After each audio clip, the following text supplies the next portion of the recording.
Vistam 151, go around. Go around, Vistam 151.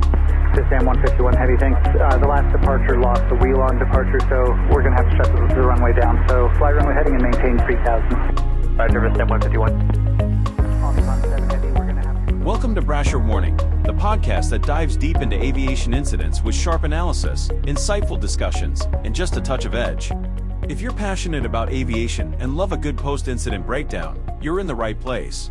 Before we take off, be sure to subscribe, leave a review, and share with your crew. Let's get into it. Welcome back, everybody, for another deep dive. And today we're going to be taking a look at a pretty tragic event. It's the crash of a Gulfstream G-IV at Hanscom Field back in 2014. It's kind of a chilling example of how quickly things can go wrong, even on a seemingly routine flight. So we've got the NTSB report all queued up and ready to go. So let's jump in and see if we can figure out exactly what happened and, more importantly, what we can all learn from it. Sounds good to me. All right, so picture this. A night flight, the weather's good, clear skies, experienced crew on board. Everything seems perfectly normal as this plane gets ready for takeoff. But as we know, things went horribly wrong. It ended up being a fatal crash. A series of errors and mechanical failures kind of all came together to create this, this perfect storm of disaster. Yeah, there were a lot of things, a lot of links in the chain that could have been broken. Exactly. And, before we even get into the takeoff roll itself, the plane's moving down the runway, there were already some pretty big red flags. Like the crew, for some reason, and we'll dig into this a bit more, they didn't disengage the gust lock. And for those who might not be familiar, the gust lock is a mechanism that basically prevents the control surfaces from moving. Yeah, keeps the plane from, getting damaged while it's parked, especially in windy conditions. Exactly, yeah. But of course, you got to disengage it before you try to take off. Yeah, trying to fly with the gust lock on is like, I don't know, trying to drive your car with the steering wheel locked. It's not going to end well. Yeah, that's a good analogy. You're going nowhere. But what's even more alarming is that this wasn't just like a one-time slip-up. The NTSB investigation found a pattern of, non-compliance here. Oh, really? Yeah. The crew had skipped complete flight control checks before almost every single one of their previous takeoffs, like 98% of the time. That's pretty concerning. Yeah. And it really gets into this idea of what's called procedural drift. Right, I've heard of that. It's where crews, especially ones that fly together consistently, they start cutting corners, deviating from those standard operating procedures. Yeah, it's like they get comfortable, complacent maybe. Exactly. And maybe they don't even realize how risky it's becoming. Yeah, definitely. But this case, it wasn't just human error. The plane itself actually had a mechanical issue too. There was a flaw in the throttle interlock system. And that's supposed to stop the throttles from advancing if the gust lock is still on, right? Exactly. It's a safety feature designed to prevent exactly this kind of scenario. Yeah, you'd think a system like that would be foolproof. You would. But in this case, it malfunctioned. It allowed the plane to accelerate even though the controls were locked. So it gave the crew a false sense of security. They thought everything was normal, but it wasn't. Yeah, it's a recipe for confusion and, unfortunately, as we know, disaster. And to make things even more strange, during the investigation, they actually found a broken pin in the gust lock handle. A broken pin? And to this day, they don't know if that was caused by the pilots or if it was like a pre-existing weakness in the mechanism. So another mystery to solve. Yeah. But, let's go back to that moment on the runway. So they're hurtling down, picking up speed. Everything seems fine, at least to them. And it's not until the pilot in command tries to rotate the plane for takeoff that he realizes something is very wrong. The controls are locked up. The plane is basically stuck in park mode. At that speed. Yeah.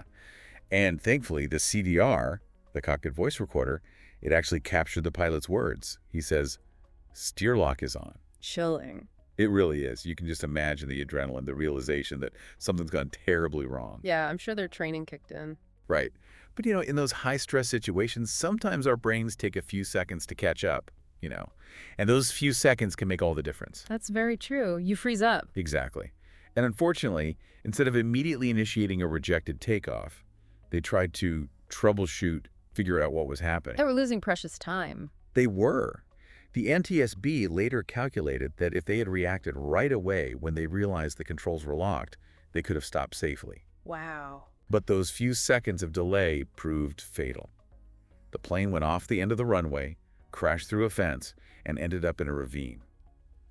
It was a horrific scene. Witnesses said the plane was engulfed in flames almost instantly. I can't imagine what the first responders were thinking. Yeah, and it makes you think, what about the airport's emergency response?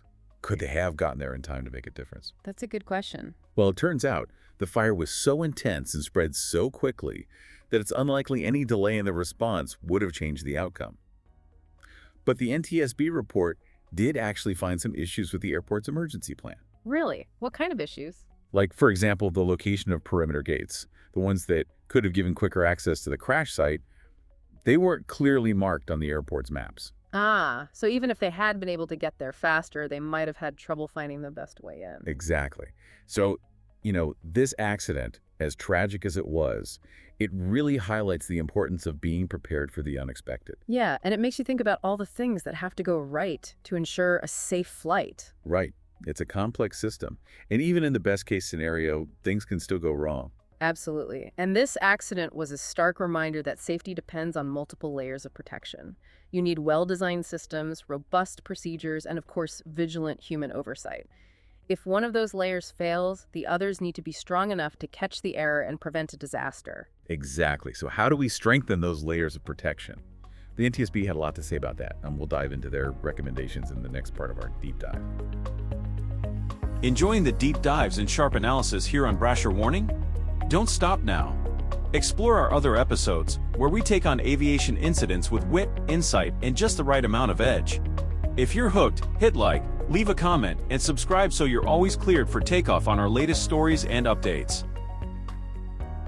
So when we look at how this accident happened, we see these cockpit procedure problems, but it turns out there were problems in the way the aircraft itself was certified, right? Yeah, and a big one was that the FAA relied mainly on engineering drawings instead of doing more physical testing. And they might have missed this big flaw in the throttle interlock system if they hadn't physically tested it. Makes you think, huh? For sure.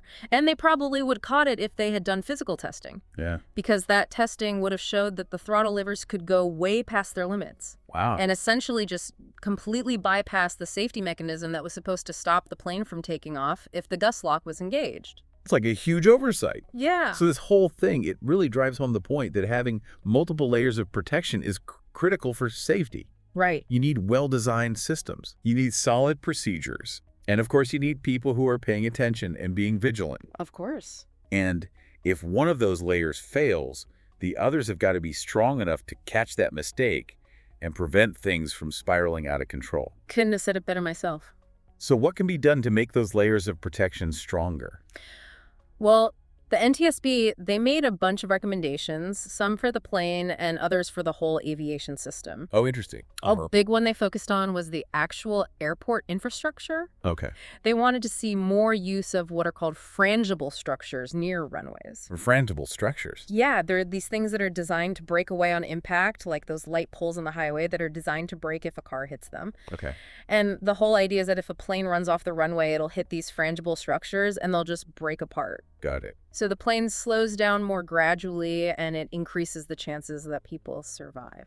So it's kind of like creating a more forgiving environment for mistakes. Right. Like we know accidents happen, but we can try to make them less deadly. I like that, yeah. And they also really pushed for changes to that whole gust lock system. They wanted Gulfstream to redesign that throttle interlock. So it's physically impossible to advance the throttles if the gust lock is on.